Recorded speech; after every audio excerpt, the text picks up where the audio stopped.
Hello students, welcome to your class. Students, today we are going to continue our chapter number 2, the vision set by our constitution. Last class we discussed about the main pillars of our constitution. Basically हमने democratic, Republic, secular, है ना, सोवरिजन, ये सब main pillars पढ़ लिए थे. अभी हम पढ़ेंगे आइडल्स ट्रांसफॉर्म्ड इनटू लॉ. मतलब भारत के संविधान के अंदर किन किन को आदर्श माना गया है और उनको लॉ में कन्वर्ट करा गया है. Okay, so you all know that what is preamble. Preamble is the introduction of our constitution. Basically ये हमें बताता है कि इसमें क्या क्या ऐड है. तो इंक्लूड जस्टिस, न्याय, लिबर्टी क्या है, आज़ादी, स्वतंत्रता, इक्वालिटी, समानता एंड फ्रेटर्निटी, ब्रदरहुड, भाईचारा. तो ये कुछ मेन आइडल्स हमारे कॉन्स्टिट्यूशन में रखे गए हैं जो प्रेम्बल में साफ साफ आपको मैंने कल रीड करवाए थे, उनको माना गया है. सो बेसिकली जो राइट्स हैं, फ्रीडम्स हैं, मोर रियलिस्टिक हों, ठीक है, अनएम्बिजियस हों, यानी कि स्पष्ट रूप से हो, लोगों को समझ आए जो अधिकार हैं लोगों के और वो किस तरीके से हैं, सबको ईज़िली समझ में आए, यूनिवर्सली इम्प्लीमेंट हो. यूनिवर्सली का मतलब सभी पे एक साथ लागू हो, ऐसा नहीं किसी के लिए कम किसी के लिए ज़्यादा. तो इंडियन कॉन्स्टिट्यूशन ने अपने सिटीजन्स को कुछ राइट्स दिए हैं जिन्हें हम फंडामेंटल राइट्स कहते हैं.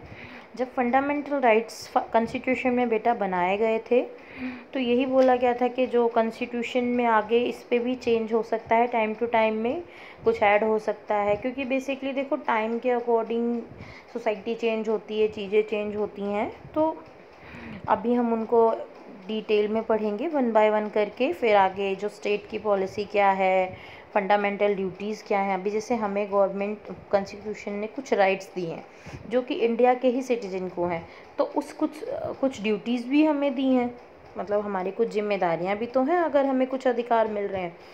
सो हम स्टार्ट करते हैं स्टूडेंट फंडामेंटल राइट्स से. क्या होते हैं फंडामेंटल राइट्स को हम बोलते हैं मौलिक अधिकार. अभी देखो, every human being is entitled to enjoy certain rights and which ensure a good and healthy living. हर कोई चाहता है कि भाई उसे एक अच्छा जीवन मिले, अच्छी लाइफ हो उसकी. सो कॉन्स्टिट्यूशन ऑफ इंडिया ने, भारत के संविधान ने भारत के नागरिकों के लिए कुछ राइट्स दिए हैं जो फंडामेंटल राइट्स के नाम से जाने जाते हैं. बेसिकली ये most important feature of Indian constitution है, भारत के संविधान में बहुत ज़रूरी है. ये बहुत ही ज़्यादा जस्टिसेबल हैं, न्यायप्रिय हैं. मतलब सपोज समवन इज़ डिनाइड का मतलब अगर कोई आपको जो भी मौलिक अधिकार हमें मिले हुए हैं संविधान से, कोई आपको उससे वंचित करता है या उसके अगेंस्ट आपसे कुछ भी करवाता है, तो आप जस्टिस के लिए डायरेक्ट सुप्रीम कोर्ट जा सकते हो. फंडामेंटल राइट्स जो है हमारा कॉन्स्टिट्यूशन उसकी गारंटी देता है सभी लोगों के लिए. तो बेटा पहले जो बेसिकली हमारे मेजर 6 फंडामेंटल राइट माने गए थे, लेकिन अभी एक और जो राइट है हमारा राइट टू एजुकेशन, वो ऐड करके 7 कर दिए गए हैं. तो हम वन बाय वन करके एक एक सब के बारे में पढ़ेंगे. स्टार्ट करते हैं स्टूडेंट. तो पहला हमारा जो राइट है वो है right to equality. First right is right to equality. Equality का मतलब बेटा क्या होता है, इक्वल, समानता, समान, यानी सब बराबर है. इस राइट में क्या है, राइट टू इक्वालिटी जो है वो गारंटी देता है कि जो लॉ है और जो गवर्नमेंट है उसके आगे सब लोग बराबर हैं. All citizen of the country are equal in the front of law and state. तो चाहे वो किसी भी स्टेट का हो, किसी भी कल्चर का हो, किसी भी रिलीजन का हो, सेक्स का हो, या किसी भी उसका जन्म कहीं का भी हो भारत में, बट अगर वो कहीं और भी जा रहा है तो उसके साथ वो उतना ही बराबर होगा. ऑल पीपल आर इक्वल, ठीक है. सो इक्वालिटी मतलब लॉ के आगे सब बराबर हैं, कोई किसी से भेदभाव इस तरीके से नहीं कर सकता, किसी को कोई प्रिविलेजेस नहीं, स्पेशल राइट नहीं है. यू नो दैट पहले जो था बेटा ऐसा नहीं था. पहले in our society, Indian society, there are so many discrimination found. जो लोअर कास्टेस के लोग होते थे, हायर कास्ट के लोग उनको ना अनटचेबल समझते थे, उन्हें जो अछूत मानते थे। तो टेम्पल्स में, पोन्ड्स में, वेल्स से उनको पानी वगैरह नहीं लेने दिया जाता था। तो जो अनटचेबिलिटी थी, अब उसको हमारे कॉन्स्टिट्यूशन ने लीगली इलीगल बोला हुआ है। मतलब कि अगर कोई अभी भी ऐसा बोलता है किसी को कि तुम नीची जात के हो, अछूत हो, तो उसको क्राइम माना जाएगा और उसको पनिश किया जाएगा। ठीक है, इस राइट को समझने के लिए मैं आपको एक स्टोरी दिखाती हूँ स्टूडेंट। ठीक है, मतलब क्या था, समानता। यहाँ पे मैं आपको एक वीडियो दिखा रही हूँ। इसमें टीचर जो है एक, वो बच्चों को कैसे डिफरेंट स्टोरीज से बताती है। एक पिक्चराइज व्यू है जो आपको इजीली समझ में आएगा। स्टार्ट करते हैं देखना। आज हम समानता और भेदभाव पर बात करेंगे। इन शब्दों का हम काफी इस्तेमाल करते हैं, मगर क्या वास्तव में इनको समझते हैं? चलो आज मैं आपको दो बच्चों की कहानी सुनाती हूँ। वे मेरे विद्यार्थी थे। ये दोनों बच्चे एक ही घर, परिवार व जाति से हैं। दोनों बहन भाई हैं। फिर भी दोनों के जीवन का अनुभव बहुत अलग है।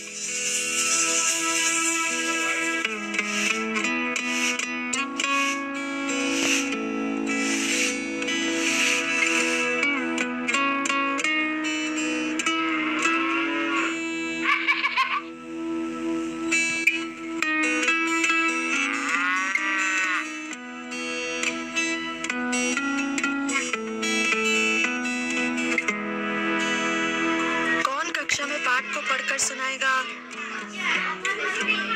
एक आदमी जंगल में अपने कंधे पर कुल्हाड़ी लेकर जा रहा था।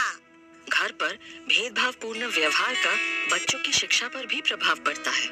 मैं हमेशा बच्चों के माता पिता से इस बारे में बात करती हूँ। दीदी, आपके दोनों ही बच्चे बहुत होशियार हैं, लेकिन ऐसा लगता है कि आपके लड़के को घर पर पढ़ने और अभ्यास करने का ज्यादा समय मिलता है।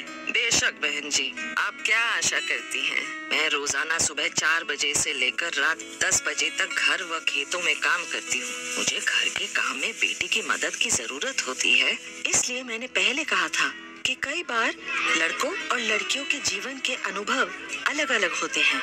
मैडम, लेकिन ये सही नहीं है। सभी बच्चों के साथ समान व्यवहार होना चाहिए। हाँ, आप बिल्कुल सही हैं। क्या आप जानते हैं कि कुछ जगहों पर पूरे परिवार के साथ भेदभावपूर्ण व्यवहार किया जाता है? कई साल पुरानी बात है। एक दिन मैं नलके से पानी भरते हुए हाल ही में गांव में आए एक नए परिवार के साथ बातें कर रही थी। तभी गांव के सरपंच वहां पर आ गए। उन्होंने चिल्लाना शुरू कर दिया और उस परिवार को नलके से दूर धकेल दिया। सरपंच ने कहा कि अगर वो परिवार फिर नलके के पास आया तो उनकी जान खतरे में होगी। आशा, ये नीची जाति का परिवार है। ये नलके को छुएंगे तो हमारा पानी अशुद्ध हो जाएगा। तुम्हें उनसे बात करने से पहले ये पता होना चाहिए। लेकिन काका, वो भी तो हमारी तरह इंसान ही है। अगर हमारे हाथ लगाने से पानी अशुद्ध नहीं होता, तो उनके हाथ लगाने से पानी अशुद्ध कैसे होगा? हम सब इंसान हैं, पर बराबर नहीं हैं। वे नीची जाति के लोग हैं, इसलिए उन्हें पानी गांव के बाहर वाले कुएं से लाना होगा। और इस मुद्दे पर मुझसे बहस करने की जरूरत नहीं है। काका, किसी के साथ भी जाति के आधार पर भेदभाव करना गलत है। क्या आप जानते हैं कि ये गैर कानूनी है? आशा, मुझे मत सिखाओ, अपने काम से मतलब रखो।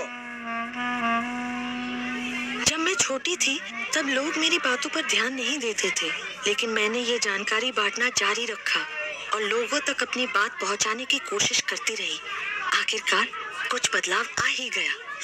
सच में?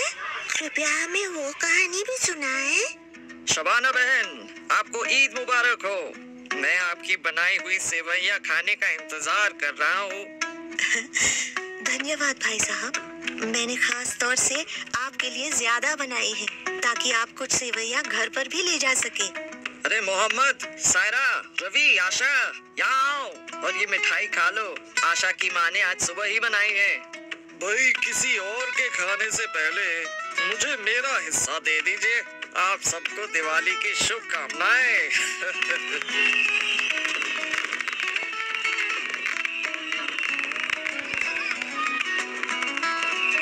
मेरे गांव में विभिन्न धर्मों के लोग एक ही मोहल्ले में मिलजुल कर रहने लगे। हमारा मोहल्ला सबसे बढ़िया मोहल्ला बन गया था। हम सबको अपने माता पिता के साथ समानता पर बात करनी चाहिए, फिर हमारा गांव भी सबसे बढ़िया गांव बन जाएगा।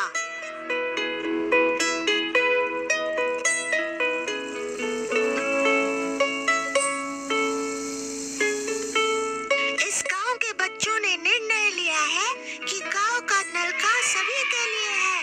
हम किसी के साथ भेदभाव नहीं होने देंगे। माँ, आज से मैं और दीदी बारी बारी से आपकी रसोई में मदद करेंगे। कृपया हर बार दीदी को ही मदद के लिए मत कहना।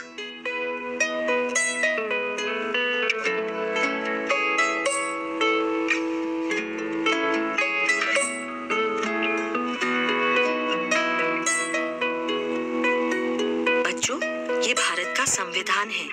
ये सभी लोगों को समानता की गारंटी देता है और जाति, धर्म, लिंग व जन्म स्थान के आधार पर भेदभाव को रोकता है। बच्चों ने इस बात की गांठ बांध ली और उन्होंने इसका प्रचार अपने परिवार, मोहल्ले व गांव में करना शुरू कर दिया। तो क्या समानता आपके दैनिक जीवन को प्रभावित करती है? क्या आप भेदभाव को खत्म करने के लिए कोई प्रयास कर सकते हैं? आइए अब हम भेदभाव मिटाएं और अपने गांव में समानता की जानकारी फैलाएं। सो स्टूडेंट, क्या समझ में आया बेटा?